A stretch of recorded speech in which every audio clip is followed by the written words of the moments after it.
अस्सलाम वालेकुम, मैं हूं रेहान तारिक और आप देख रहे हैं दस्तक। गुज़श्ता रोज army chief general Qamar Javed Bajwa ने वज़ीर आज़म इमरान खान और सदर ममलिकत डॉक्टर आरिफ अलवी दोनों से मुलाकात की। एक ही रोज में सरबराह ममलिकत और सरबराह हुकूमत दोनों से मुलाकात यकीनन एक गैर मामूली मौका है, क्योंकि ऐसा कभी कभार देखने को मिलता है कि एक ही रोज में आर्मी चीफ, वज़ीर आज़म और सदर पाकिस्तान दोनों से मुलाकात करें। वज़ीर आज़म और आर्मी चीफ के माबैन होने वाली मुलाकात एपेक्स कमेटी इजलास की साइडलाइंस पर हुई, मगर इस मुलाकात में किन उमूर पर तबादला ख्याल किया गया, इस बारे में वज़ीर आज़म ऑफिस की जानिब से बाज़ाब्ता प्रेस रिलीज तो जारी नहीं की गई। अलबत्ता माजी करीब की रवायत को बरकरार रखते हुए दो जुमलों पर मुश्तमिल एक ट्वीट के जरिए मुतला किया गया कि वज़ीर आज़म और आर्मी चीफ के माबैन मुलाकात हुई है, जिसमें पाक फौज के पेशा वराना उमूर ज़ेर गौर आए। इसी ट्वीट के साथ मुंसलिक 10 सेकेंड्स के वीडियो क्लिप में वज़ीर आज़म और आर्मी चीफ महवे गुफ्तगू दिखाई दे रहे हैं। DGISI की तैनाती यानी 26 अक्टूबर 2021 से लेकर अब तक आर्मी चीफ और वज़ीर आज़म के माबैन सिर्फ 2 मुलाकातें हुई हैं और इन 2 मुलाकातों पर भी महज 2 लाइन्स पर मबनी ट्वीट ही किया जाता रहा है। इन 5 माह के दौरान कई मौके पर आर्मी चीफ और वज़ीर आज़म एक साथ नजर आए, लेकिन इन मौके पर उनके हमरा दीगर अफराद भी मौजूद रहे हैं। आर्मी चीफ की इस मुलाकात में सिर्फ आर्मी चीफ और खुद वज़ीर आज़म इमरान खान साहब की 1-on-1 मुलाकात लग रही है, इस पर कोई और दिखाई नहीं दे रहा है। आर्मी चीफ की दूसरी मुलाकात सदर ममलिकत डॉक्टर आरिफ अलवी से हुई। ऐवान सदर से जारी बयान के मुताबिक मुलाकात में कौमी सलामती और इलाकाई सूरत हाल पर तबादला ख्याल किया गया। आर्मी चीफ ने सदर ममलिकत को सिक्योरिटी फोर्सेज की पेशा वराना तैयारी और दहशतगर्द अनासर के खिलाफ इकदाम पर ब्रीफिंग दी। आर्मी चीफ ने इस मौके पर मुल्क से इंतहा पसंद और मुतशद्दिद अनासर के खात्मे के अज़्म का अदा किया। पाकिस्तान की मगरबी सरहद पर जारी कशीदगी और मुमकिन दहशतगर्दी के तनाजुर में यह मुलाकात खासी अहम है और दिखाई देता है कि मुल्क को अंदरूनी और बैरूनी सिक्योरिटी खदशात लाक हैं। सवाल यह है कि सदर ममलिकत से आर्मी चीफ की मुलाकात में इन हालात के तनाजुर में आर्टिकल 245 का भी जिक्र हुआ, मगर सवाल तो एक और भी है, और वो ये कि संगीन हालात में मुल्क किसी सियासी हलचल का मुतहम्मिल हो सकता है। क्या कोई भी तहरीक मुल्क को कमज़ोर नहीं करेगी? वो तब्दीली कैसी भी हो, वो सियासी तब्दीली हो, हुकूमती तब्दीली हो या फिर आइनी तब्दीली, क्योंकि इसी तरह की तब्दीलियों का तज़किरा गुज़श्ता कई रोज़ से सियासी हलकों में भी हो रहा है और मुबस्सिरीन भी इस पर खुलकर तबसरे कर रहे हैं। जमीयत उलमा इस्लाम फे के सरबराह और अपोजिशन के सरकर्दा रहनुमा मौलाना फजलुर रहमान ने लिया में तहफ़्फ़ुज़ आईन पाकिस्तान कॉन्फ्रेंस से खिताब करते हुए कुछ इशारात का इजहार किया है। हमारी एस्टेब्लिशमेंट वो भी पावर पॉलिटिक्स करती है और हमारे पॉलिटिशियंस भी उसकी बुनियाद पर फिर पावर पॉलिटिक्स की तरफ चले जाते हैं। इक़्तिदार को कैसे हासिल करना है, इक़्तिदार को कैसे बचाना है, और तमाम तवानाइयां उसकी बुनियाद पर आईन पर अमल दरामद के मौके आज तक सन 73 के आईन के बाद हमें नहीं मिले। गुज़श्ता रोज़ वफाकी वज़ीर और काफ लीग के मरकज़ी रहनुमा मोनूस इलाही के कुछ बयान जो था उसमें समझ नहीं आ रही कि घबराहट है, और घबराहट है तो कहाँ है, कौन है जो घबरा रहा है? क्या हुकूमत घबराई हुई है या अपोजिशन की अदम एतमाद तहरीक से खुद अपोजिशन घबरा रही है? आज यही सवाल जब कायदे हिज़्ब इख्तिलाफ शहबाज शरीफ से किया गया तो क्या कहा, वो आपके सामने रखता है। घबराहट परेशानी मेरी सियासी मुलाकातों से नहीं है। जो मुल्क की तबाही की है, मस्जिद की तबाही की है, महंगाई, बेरोजगारी में पाकिस्तान की तारीख में कभी इतना इजाफा हुआ जितना अब हुआ है। मोनूस इलाही के बयान की तशरीह हुकूमत और अपोजिशन दोनों अपने अपने अंदाज में कर रहे हैं। हुकूमत इसलिए पुरएतमाद है कि इत्तेहादियों ने उन्हें अपने मुआहदे की पासदारी का यकीन दिलाया है, मगर अपोजिशन इसलिए कॉन्फिडेंट दिखाई दे रही है कि उनके नज़दीक असल मसला इत्तेहादी नहीं, हुकूमत के अपने अरकान है। मगर इत्तेहादी इस वक्त हुकूमत के साथ क्यों खड़े हैं और हुकूमती इत्तेहाद से अलहदा किस सूरत हो सकते हैं, तो भी अपोजिशन जानती है। इत्तेहादियों ने कह दिया है कि हम रियासत के साथ हैं और रियासत इस वक्त हुकूमत के साथ। जब तक रियासत हुकूमत के साथ है तो हम भी हुकूमत के साथ। ये आज मुल्क में सियासत की नोयत है। जब टेलीफोन कॉलें बंद होंगी तो अदम एतमाद उसी दिन हो जाएगी। ये सारी सियासत की हकीकत है कि आज हुकूमत जो है वो टेलीफोन कॉलों पर खड़ी है। अगर कोई अपनी सियासत को कायम रखना चाहता है और मुस्तकबिल के ऊपर नजर है तो वो इस हुकूमत से फासला करने पे मजबूर हो जाएगा। अगर वाकई रियासत हुकूमत के साथ है और इत्तेहादी भी रियासत के साथ खड़े हैं तो फिर सवाल तो सादा सा है कि अपोजिशन 172 का हिस्सा तो दूर, तहरीक अदम एतमाद को ऐवान में लाने का हौसला भी कैसे कर सकेगी? अगर ये हौसला अपोजिशन में नहीं तो तहरीक अदम एतमाद की बात क्यों की गई? और सवाल तो ये भी है कि जब अपोजिशन तहरीक अदम एतमाद की बात कर रही है तो खुद अपोजिशन के पास भी इस बात का जवाब नहीं है कि ये तहरीक कब आएगी, कैसे आएगी, कामयाब हो पाएगी, और अगर कामयाब हो जाती है तो इस तहरीक के कामयाब होने के बाद क्या होगा, सेटअप क्या होगा, इस हवाले से भी कंसेंसस नहीं है और with in the opposition trust है। इन्हीं सवालात का जवाब देने की कोशिश करेंगे। सबसे पहले पाकिस्तान मुस्लिम लीग नून के मरकजी रहनुमा मोहम्मद जुबैर साहब ने हमें ज्वाइन किया है। जुबैर साहब अस्सलाम वालेकुम, बहुत बहुत शुक्रिया आपके वक्त के लिए। उल्टी हो गई सब तदबीरें, कुछ ना दवा ने काम किया। ये फरमाइएगा कि आप तो हुकूमत को परेशान देखना चाहते थे, लेकिन क्या वजह है कि ऑपोजिशन खुद परेशान हो गई? जी, ऑपोजिशन को घबराने, मतलब ऑपोजिशन के लिए तो विन विन है। ऑपोजिशन तो इस वक्त ऑपोजिशन है, अगर वोट ऑफ नो कॉन्फिडेंस कामयाब हो तो खत्म हो जाता है और ऑपोजिशन कामयाब हो जाता है।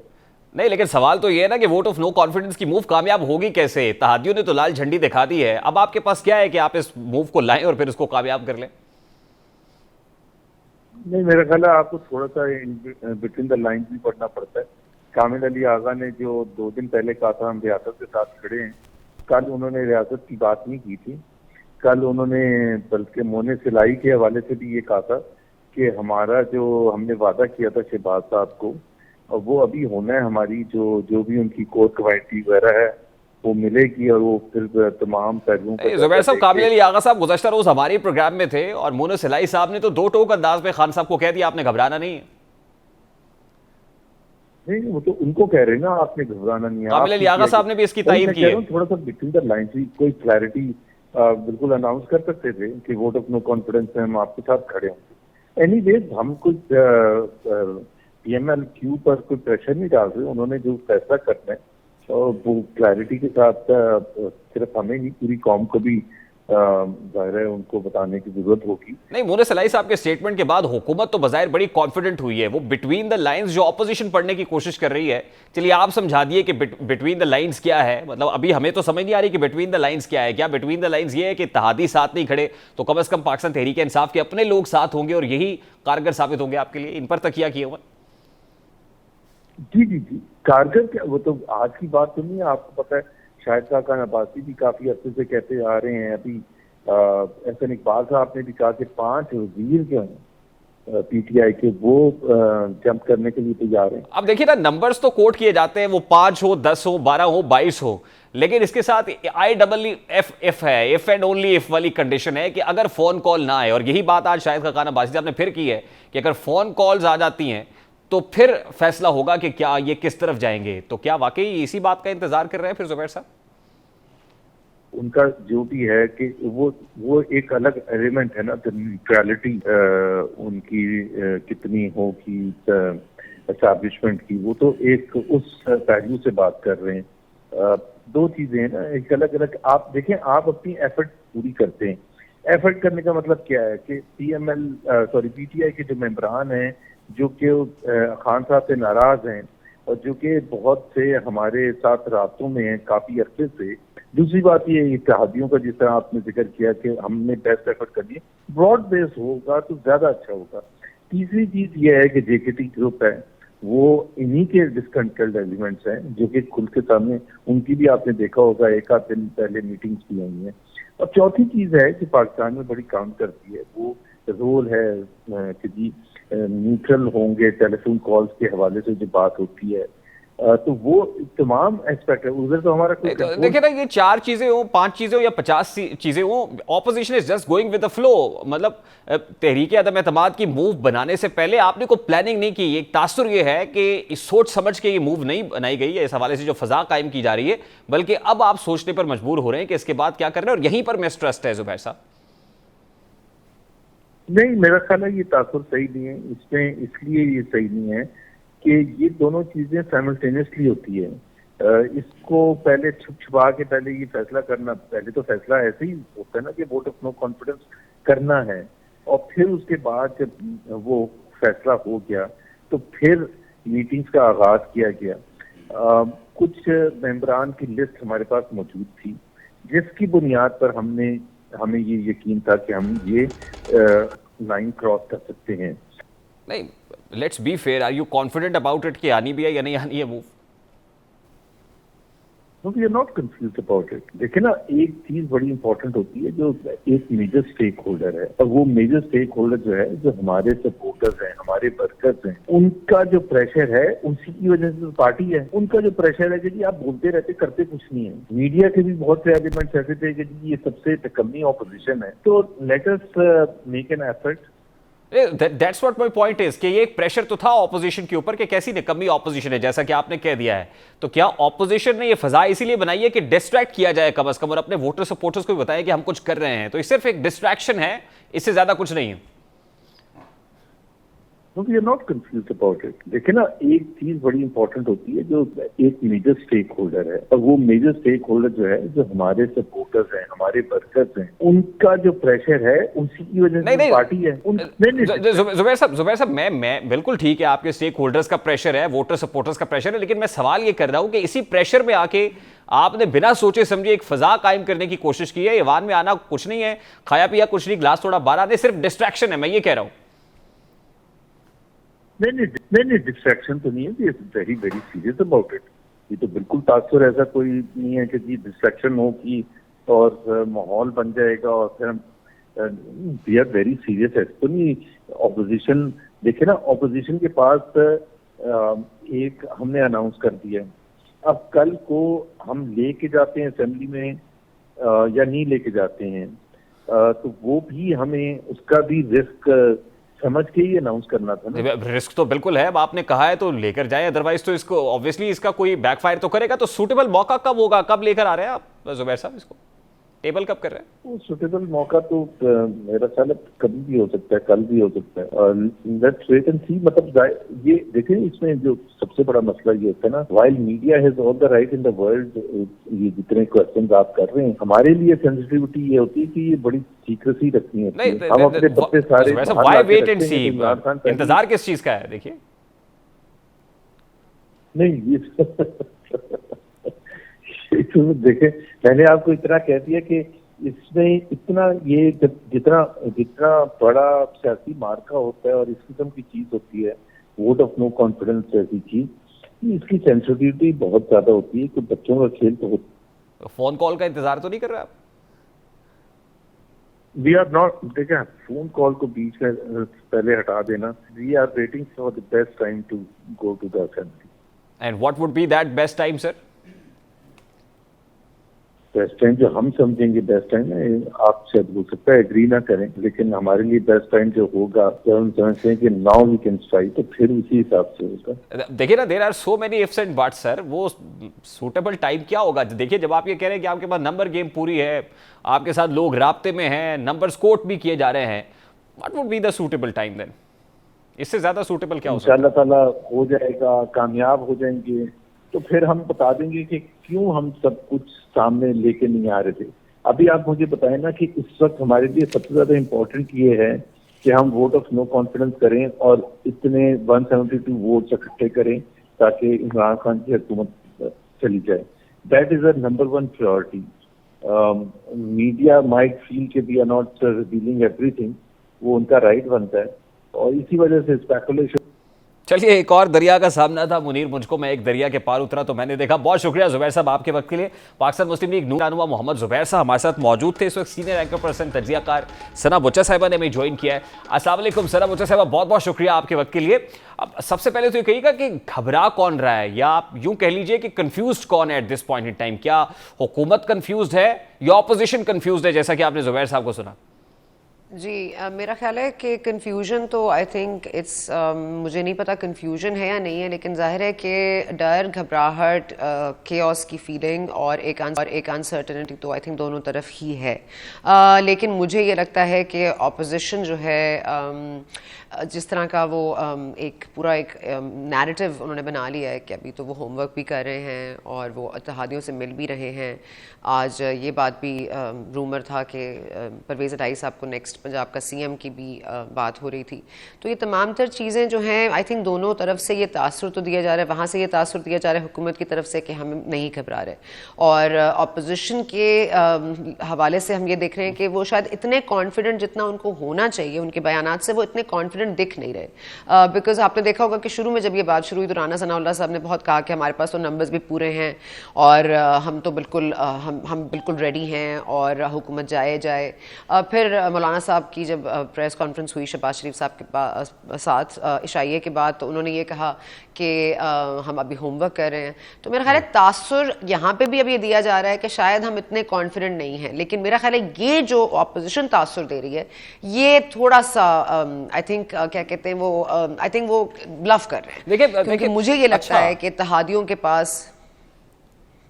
के पास जाना आई थिंक वो टेंशन डाइवर्ट करना है कि देखें हम तो अपोजिशन जो है अभी उनके पास नंबर्स पूरे नहीं हैं, इत्तेहादियों पे तकिया कर रहे हैं और इत्तेहादियों के पास जा रहे हैं। लेकिन मेरा ये ख्याल है कि जो हुकूमत के अरकान हैं जहाँ पर अभी अटेंशन नहीं जा रही हुकूमत की वो अपोजिशन का साथ देंगे और मेरा ख्याल है नंबर्स उनके उस लिहाज से पूरे हैं। अच्छा, ये बड़ी इंपॉर्टेंट बात आप कर रही हैं कि इत्तेहादियों से मुलाकातें सिर्फ ये ऑफ ट्रैक करने की कोशिश कर रहे हैं, ये सिर्फ डिस्ट्रैक्शन है हुकूमत के लिए, अदरवाइज कुछ और है जो ऑपोजिशन बड़ी सीक्रेसी से जिस प्लान के ऊपर अमल कर रही है।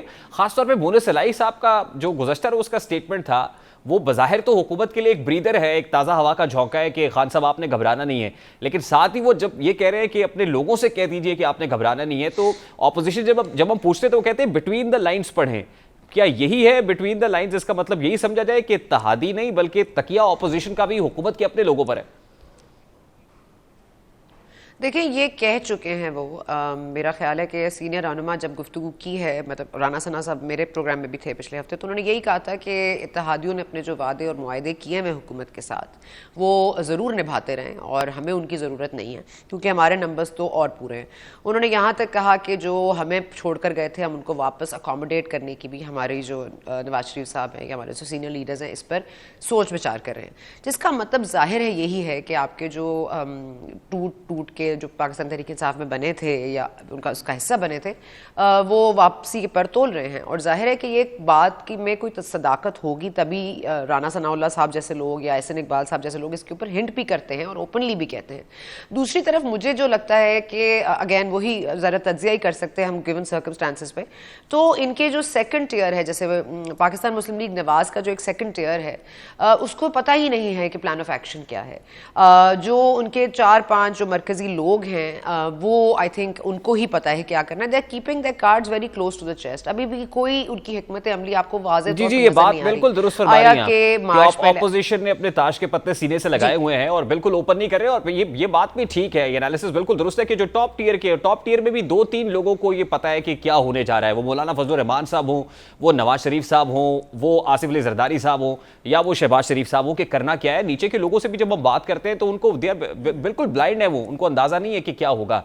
देखिए ऐसे में हम बहुत सारी ऐसी थ्योरीज के ऊपर, कॉन्स्पिरेसीज के लिए उस पर काम कर सकते हैं। फॉर एग्जांपल पंजाब के अंदर अगर जो लोग टूट के गए थे तो पीपल्स पार्टी को बहुत बड़ा डेट था 2018 के अंदर कि पीपल्स पार्टी के बहुत सारे लोग जो है वो शामिल हो गए थे पाकिस्तान तहरीक इंसाफ के अंदर। क्या आप ये कह रही है कि जो जहांगीर तरीन ग्रुप है या जो एक फॉरवर्ड ब्लॉक नाम की एक चीज है वो वापस आएगा, यानी Jahangir Tareen is the hope for opposition now? देखिए जहांगीर तरीन साहब का role I think as a facilitator बहुत इंपॉर्टेंट रहा है और आइंदा भी रहेगा। आई थिंक जहांगीर खान तरीन साहब मेरा नहीं ख्याल कि कोई अपनी अलग से पार्टी बना लेंगे जैसे कि बात की जा रही है। आज उनका मशावरती इजलास भी होगा। आपको याद होगा ओन चौधरी जो खान साहब के बड़े करीबी दोस्त भी थे वो भी इसका हिस्सा हैं और he was also very rashly removed Punjab हुकूमत से, तो उसके बाद से वो गायब भी रहे हैं। मम is been the word around him. तो मेरा यही ख्याल है कि तमाम तर चीज़ें देखने के बाद अब ज़ाहिर जहांगीर साहब का जो जहाज़ है वो जब लेकर आ सकता है तो वापस भी ला सकता है। उनका जहाज़ इस्तेमाल भी हो रहा है, उसकी कहते हैं ना उसकी परवाज़ अब शुरू हो गई है। तो ये फैसिलिटेशन और ये integration into the right political parties at the right time, ये जहांगीर साहब का रोल ज़रूर रहेगा। लेकिन जहाँ पे मैं थोड़ा सा आपको अगर बता सकूँ कि मौलाना फजलुर रहमान साहब जब वो मिले थे परवेज़ इलाही साहब से, जब उनकी मुलाकात हुई थी, इससे कबल के शहबाज शरीफ जाते हैं, तो उन्होंने ये बड़ा वसूख से कहा था, और उनकी आपस में जो गुफ्तगू थी अंदर की वो यही थी ना कि आपसे जो हमने आज़ादी मार्च पे वादा हमने आपको हमने जो अमानत रखवाई थी, अब उसके वापस लेने का वक्त आ गया है। तो शहबाज शरीफ साहब का जाना इतना ब्रेक थ्रू तो ज़रूर था 2 पॉलिटिकल पार्टीज में, लेकिन एक्चुअली में डिसीजन जो है वो अभी, मतलब मेरा ख्याल है कि वो शहबाज शरीफ साहब के पास जाने के बाद सर्टन नहीं होता। मेरा ये ख्याल है कि अभी भी उनका मुशावरती इजलास नहीं हुआ है, और इससे कबल के मुशावरती इजलास होता काफ लीग का। ऑन द सर्फेस देखिए सबको पता है कि उन्होंने आगे क्या करना है, चाहे वो मुत्तहिदा कौमी मूवमेंट हो या काफ लीग हो। मेरा नहीं ख्याल कि कोई उनके अंदर कोई ऐसी चीज़ होगी कि अच्छा अब हम देख लेते हैं। मेरा ख्याल है उनको भी बड़ा सर्टनली पता है कि उनको करना क्या है, लेकिन उनको भी टाइमिंग इज़ वेरी इंपॉर्टेंट। तो कोई भी, मैं कह रही हूँ ना, जो इसमें इंपॉर्टेंट प्लेयर्स हैं और जो नहीं हैं, जिनको किनके फेवर्स रिटर्न करने हैं, जिनके फेवर्स रिटर्न नहीं करने हैं, ये तमाम तरह इसका ऐसा है। और दूसरी बात जो बहुत अहम है वो यही है कि जो 18वीं तरमीम के बाद आप एक अगर हुकूमत चली जाती है या अदम एतमाद कामयाब हो जाता है, तो उसके बाद आप कौमी असम्बली को तो तहलील कर सकते हैं ना, फिर आपको सूबाई असम्बलियों को तहलील करने के लिए एक हिकमत अमली चाहिए। और वो यही है कि अगर आपको पंजाब में अगर आपको एक नो कॉन्फिडेंस लाना है तो आपको काफ लीग को बहरहाल एक पेज पे लाना पड़ेगा। तो मेरा नहीं ख्याल कि अदम एतमाद के लिए इतनी काफ लीग पर तकिया किया जा रहा है, जितना कि आने वाले हालात में पंजाब असम्बली हो जाए, खैबर पख्तूनख्वा असम्बली हो जाए, जहां पर इनकी हुकूमत नहीं है। Exactly, that's where the problem lies. बिल्कुल सही कह रही हैं आप। पंजाब के अंदर तो चलिए मान लेते हैं पीएमएलएन की मेजॉरिटी है या वहां इत्तेहादियों के बलबूते पर पाकिस्तान तहरीक इंसाफ की हुकूमत बनी है, लेकिन केपी के अंदर क्या होगा? वर्चुअल इजलास के अंदर मौलाना फजलुर रहमान ने पीडीएम के बाकी इत्तेहादियों को यह कह दिया कि आप छोड़ दीजिए, केपी में भी मसला हल हो जाएगा, जहां 2/3 मेजॉरिटी है पीटीआई की। और फिर पीपल्स पार्टी की सिंध में हुकूमत है। फिर जब यह कहा जाता है कि सिंध को आपने नहीं छेड़ना है, वो एक बहुत बड़ा क्वेश्चन मार्क है। फिर बलूचिस्तान है, तो समझा जाए कि एक मिसट्रस्ट की फजा तो है within the opposition as well. मेरा ये ख्याल है कि मिसट्रस्ट की फ़िज़ा कम हुई है रेहान। आई थिंक कि जो एक बुनियादी वजह थी इनके इख्तलाफ की, हो सकता है कि वो सॉर्ट हो गया हो। मतलब यहाँ तक मैं कह सकती हूँ वसूख से कि अब जरदारी साहब को भी अगर ये नॉमिनेट करेंगे एज प्राइम मिनिस्टर इंटरिम के लिए, तो I don't think Noon league को प्रॉब्लम होगा। तो कोई वजह इख्तलाफ है नहीं अभी, इन द प्रेजेंट सर्कमस्टांसेस को वजह इख्तलाफ नहीं है। इस वक्त आप इस्तीफों को नत्थी नहीं करें नो कॉन्फ्रेंस के साथ, आप सिर्फ हुकूमत को छेड़ने की बात नहीं चाहिए कि फ्रेश इलेक्शंस होने चाहिए रादर देन इंटरिम गवर्नमेंट आए। जी, फ्रेश इलेक्शंस फौरी तो नहीं आ सकते ना रेहान, इनके लिए आपको थोड़ा टाइम तो चाहिए है। मतलब और ये नून लीग को भी पता है कि आज असेंबली तहलील कर दें, आज एतमाद ले आए, कल असेंबली तहलील कर दें, परसों इलेक्शन में चले जाए, नहीं हो सकता। और ये 18वीं तरमीम के बाद ये जो पूरा एक मामला है ये थोड़ा कॉम्प्लिकेटेड है। आपको खैबर पख्तूनख्वा में अदम एतमाद लाना पड़ेगा, उसके लिए आपको वहाँ पर भी नंबर्स लेने पड़ेंगे। तो ये कहने का मकसद ये है कि अदम एतमाद is only the first step. उसके बाद जो इनकी रिलेटेड स्टेप्स होंगी, it will take some time, you will need interim setup. और अब ये बात आई थिंक नून लीग को भी समझ आ रही है और पीपल्स पार्टी में भी इसका फायदा उनको भी दिख रहा है। तो ये तमाम तर चीजें, मेरा ख्याल है कि अब वजह इख्तलाफ कोई नहीं है दोनों पार्टीज के दरमियान, जो जिस पे बहुत तकिया करती थी हुकूमत। जी बार बार ब्रेक लेने का कह रहे हैं। Thank you so much for your time. बहुत बहुत शुक्रिया सना बुच्चा साहिबा, सीनियर एकर पर्सन तजियाकार हमारी थी। Let's take a very quick short break. Break के बाद आएंगे तेल महंगा, पाकिस्तानियों को कितना झटका लगने वाला है पेट्रोलियम मसनूआत की कीमतों से मुताल्लिक, खास तौर पे जब फवाद चौधरी साहब ने यह कह दिया कि कीमतें तो बढ़ेंगी, कितनी बढ़ेंगी? ब्रेक के बाद बात करते हैं।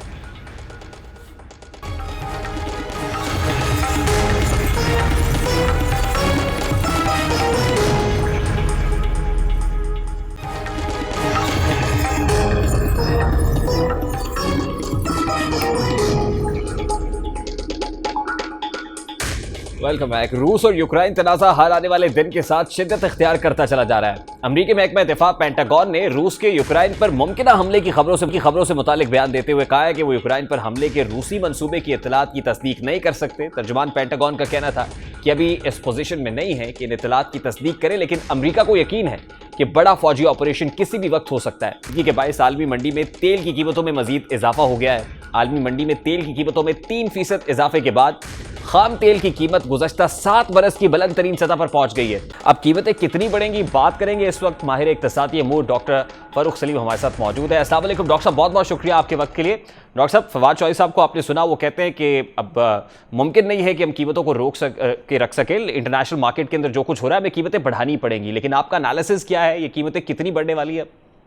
देखिए, इसमें और करने की चीज़ ये है कि आलमी मंडियों में जो एक बैरल की कीमत है वो तकरीबन $95-96 अ बैरल पे पहुंच गई है।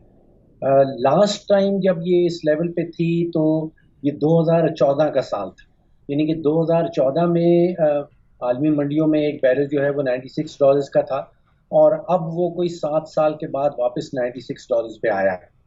और 7 साल पहले जब वो $96 पे था तो मुझे याद आता है कि पाकिस्तान में पेट्रोल की कीमत जो है वो 82 रुपए फी लीटर थी, और अब लग रहा ऐसा है कि डबल डिजिट में एक नई इंक्रीज आएगी और 150 रुपए से कीमत जो है वो पार होने वाली है। अब हमारी हुकूमत हमें हमेशा हमेशा ये बताती है कि क्योंकि आलमी मंडियों में कीमत बढ़ गई है इसलिए हमें बढ़ाना पड़ रही है। डॉक्टर साहब दुरुस्त फरमा रहे ये हैं कि रुपी डिवैल्यूएशन एक बहुत बड़ा प्रॉब्लम है, और डॉलर जिस तरह स्काई रॉकेटिंग रहा इन कंपैरिजन विद रुपी, ये एक बहुत बड़ा प्रॉब्लम है। आज तो बिल्कुल आप 2014 वाली बात कर रहे हैं, 80-82 रुपए फी लीटर, आज तो बिल्कुल डबल हो गया है उसके तकरीबन। अब ये कहिएगा डॉक्टर साहब कि लास्ट टाइम भी ओगरा की जानिब से जो तजवीज़ की गई थी पेट्रोलियम मसनूआत की कीमतों में इजाफे की, उसको वज़ीर आज़म पाकिस्तान ने अवामी मफाद के अंदर मुस्तरद किया था, लेकिन अब दिखाई नहीं दे रहा है कि ओगरा की जानिब से जो तजवीज़ होगी उन मुजवज़ा कीमतों को हुकूमत मुस्तरद कर पाएगी। क्या अब भी कोई इस तरह का रिलीफ होगा? जैसा देखा जाता है कि ओगरा जो है जो तजवीज़ करती है उसमें थोड़ा सा रद्दो बदल करके हुकूमत उसको लागू कर देती है।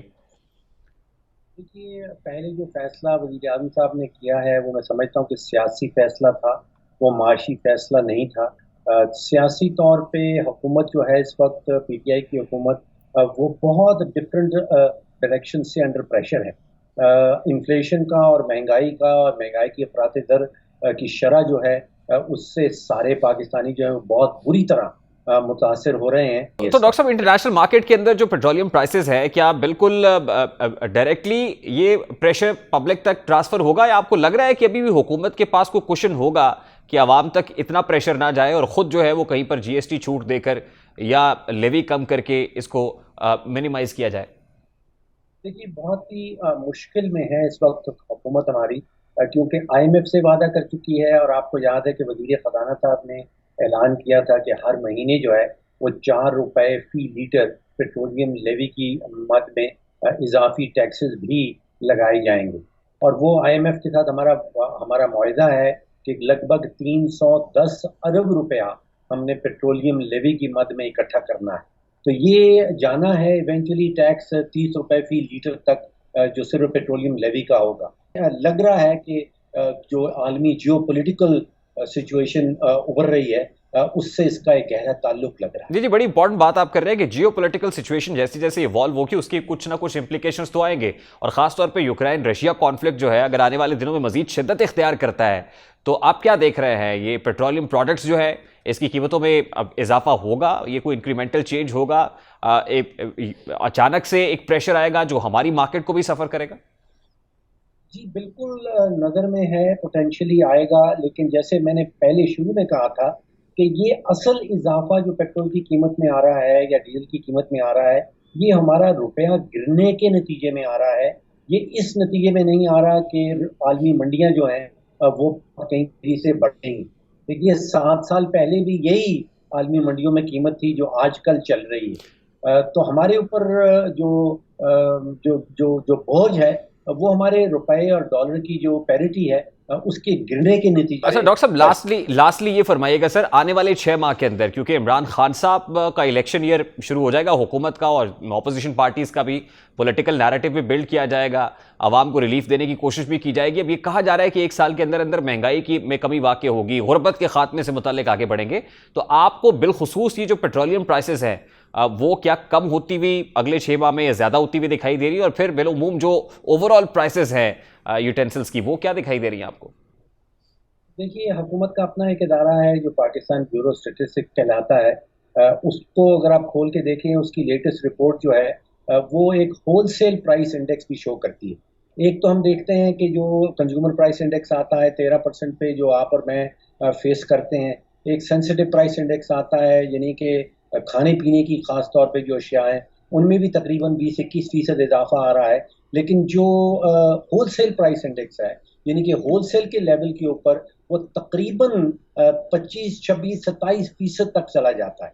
और उसका मतलब ये है कि अगर होलसेल की प्राइसेस इतनी तेज़ी से बढ़ रही हैं तो अगले चंद हफ्तों में जब आप और मैं रिटेल लेवल पे किसी दुकान पे चीज़ें खरीदने जाएंगे तो उसका इम्पैक्ट आप बड़े वाज़े तौर पे देखेंगे अगले चंद हफ्तों में कि वो होलसेल प्राइस इंडेक्स की जो है वो रिटेल प्राइसेस के ऊपर भी आ जाएंगे। बहुत बहुत शुक्रिया डॉक्टर फारूक सलीम हमारे साथ मौजूद थे। अभी एक ब्रेक लेंगे और ब्रेक के बाद जब वापस आएंगे सिंध की खवातीन डॉक्टर्स का मुकदमा आपके सामने रखेंगे। इस ब्रेक के बाद हमारे साथ रहिए।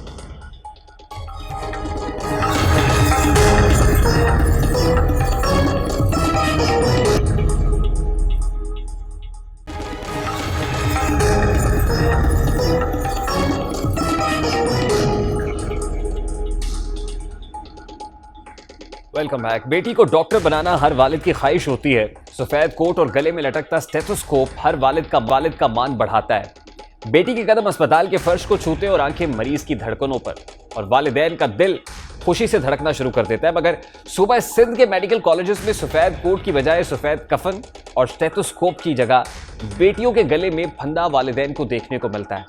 अस्पताल के फर्श को छूने वाले पांव सिंध के कनकरों पर इंसाफ तलाश करते हुए हैं, जबकि बेटियों की आंखों में सुनहरे मुस्तकबिल के ख्वाबों की बजाय आंसू और नाउमीदी दिखाई दे रही है।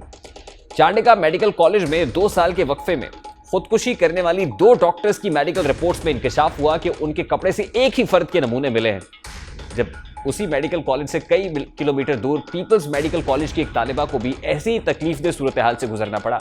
हिरासानी और तशद्दुद का शिकार होने वाली परवीन रिंद नंगे पांव सिंध हाई कोर्ट पहुंची। परवीन रिंद ने इल्जाम आयद किया कि 3 औरतें मेरे रूम में दाखिल हुई, मुझ पर तशद्दुद किया, मुझे घसीटा गया, मारा पीटा गया, मुझे पूरी यूनिवर्सिटी के सामने मारा।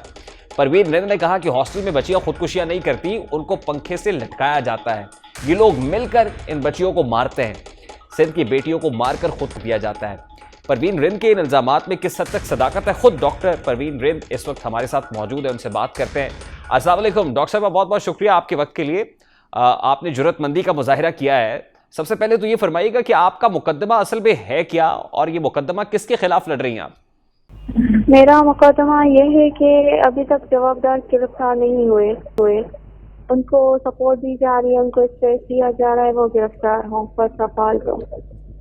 और जो मुझे इंसाफ दिया जाए, अगर मुझे इंसाफ मिला तो शायद फिर सारी सिंध जो लड़कियां हैं, बच्चियां हैं, उनको इंसाफ मिलेगा। आप किसकी गिरफ्तारी का मुतालबा कर रही हैं, और इस हवाले से क्या कोई इंदराज मुकदमा हुआ है? अभी तक तफ्तीश कहां तक पहुंची है? बुनियादी तौर पर किसकी गिरफ्तारी का मुतालबा कर रही हैं? जो जवाबदार है कि उनके नाम में इंशाल्लाह अनाउंसमेंट करूंगी, और इंशाल्लाह अनाउंसमेंट होंगे और पूरी सिंध को ये पता चल जाएगा।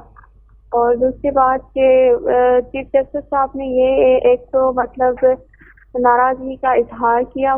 देखिए, आज आप सिंध हाई कोर्ट में पेश हुई, chief justice Sindh high court ने यकीनन इस पर बरहमी का इजहार किया, लेकिन जो अफसरान हैं, जो इंतजामी अफसरान हैं, वो भी वहां पर पेश हुए सिवाय एडिशनल आईजी के।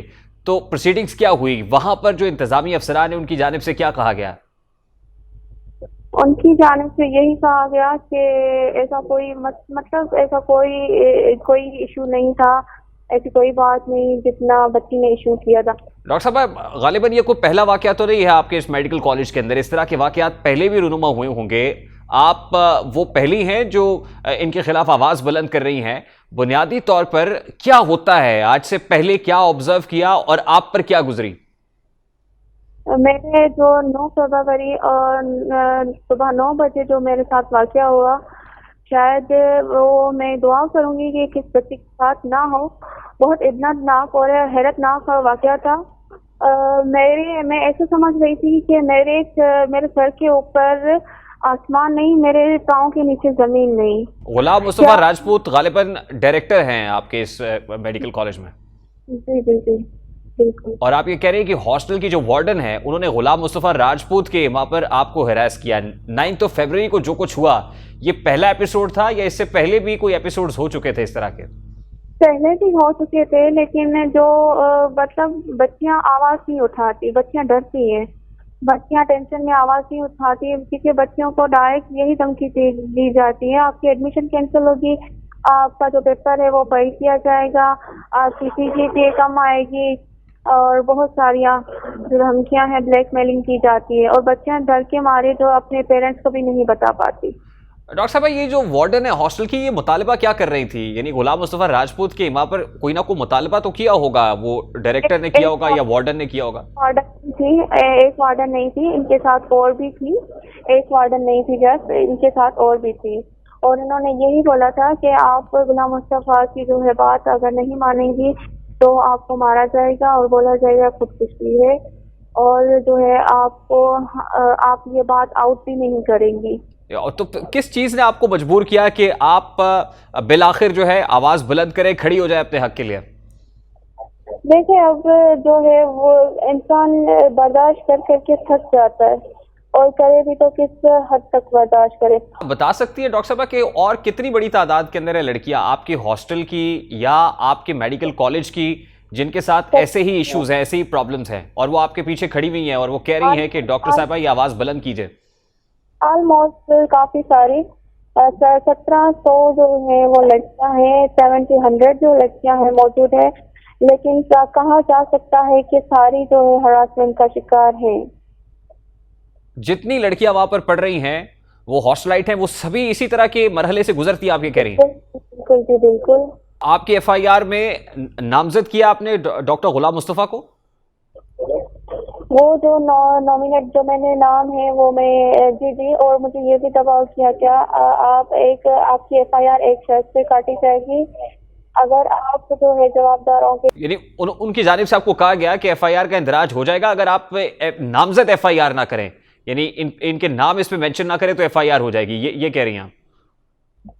फर्स्ट ऑफ ऑल तो एफआईआर तो दर्ज की ही नहीं जा रही थी, बहुत मुझे तकलीफों का सामना करना पड़ा, नहीं की जा रही थी। और अभी जो एफआईआर दर्ज हुई है उसमें ये नामजद हैं, इन सब के नेम्स उसके अंदर मेंशन्ड है? इस बारे में अभी मैं कुछ भी नहीं बोल सकती।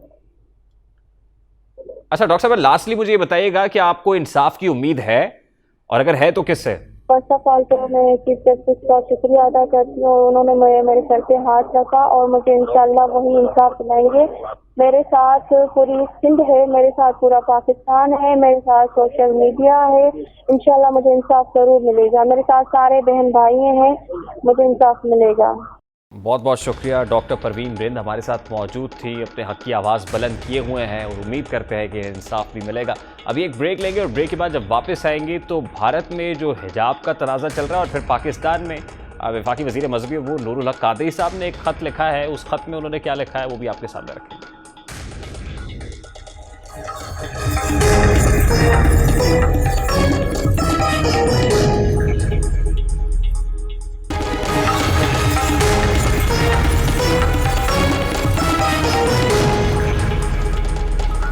Welcome back. भारत में हिजाब की आड़ में खवातीन पर कॉलेजेस के दरवाजे बंद किए जा रहे हैं, तालीमी सरगर्मियाँ उनके लिए बिल्कुल मुअत्तल कर दी गई हैं। वो अपने फैमिली के अरकान के साथ जाती तो हैं लेकिन उन्हें दाखिले की इजाज़त नहीं मिलती। कॉलेजेस की इंतज़ामिया को ज़ाफ़रानी मफलर पहने लड़कों की जानिब से खतूत लिखे जा रहे हैं, उनसे भी हिजाब पर पाबंदी का मुतालबा किया जा रहा है, जबकि पाबंदी आयद न करने पर संगीन नताइज की धमकियाँ भी दी जा रही हैं। उत्तर प्रदेश में रियासती इंतखाबात की मुहिम जोरों पर है और ज़ाफ़रानी शिद्दत पसंद हिंदू मुस्लिम तनाज़े को उठाकर नरेंद्र मोदी की कम होती मकबूलियत को बढ़ाने के लिए कोशा है। भारत में हिजाब पर पाबंदी और तालिबात को निशाना बनाने के इक़दाम पर पूरी दुनिया सरापा एहतजाज है।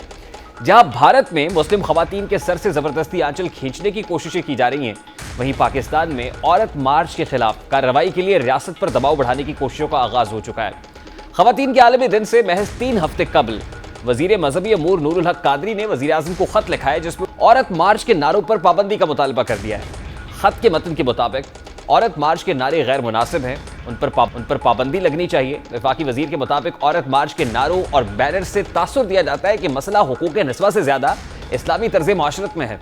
वजीर मजहबी अमूर ने वजीर आज़म को तजवीज़ दी है कि यौम ख़वातीन में किसी भी तबके को इस्लामी शायर, माशरती अक़दार और हिजाब वगैरह पर कीचड़ उछालने की इजाज़त हरगिज़ न दी जाए। औरत मार्च करने वालों को ख़वातीन के हकीकी मसाइल, मिरास में हक, घरेलू तशद्दुद और हिरासानी जैसे मसाइल उजागर करने चाहिए। नूरुल हक कादरी ने अपने ख़त में लिखा कि इस दिन को हुकूमती सरपरस्ती में बैनुल अक़वामी यौम हिजाब मनाने के तौर पर ऐलान किया जाए और इस दिन भारत में हिजाब से मुतल्लिक़ पैदा शुदा सूरत हाल से दुनिया को आगाह किया जाए। जहां भारत में हिजाब पर पाबंदी काबिल मजम्मत है, वहीं पाकिस्तान में खवातीन की किसी जद्दोजहद पर पाबंदी की तजवीज़ है। उस पर बहुत सारे सवालात हो सकते हैं, उस पर डिबेट हो सकती है, लेकिन पाकिस्तान में 8 मार्च को नूरुल हक कादरी साहब की जानिब से लिखे गए खत के मुताबिक इसे बैनुल-अक़वामी यौम हिजाब के तौर पर मनाने की तजवीज़ है। प्रोग्राम का वक्त अपने इख्तिताम को पहुंचा। आपसे मुलाकात होगी इंशाअल्लाह। कल अपना रखिएगा ख्याल।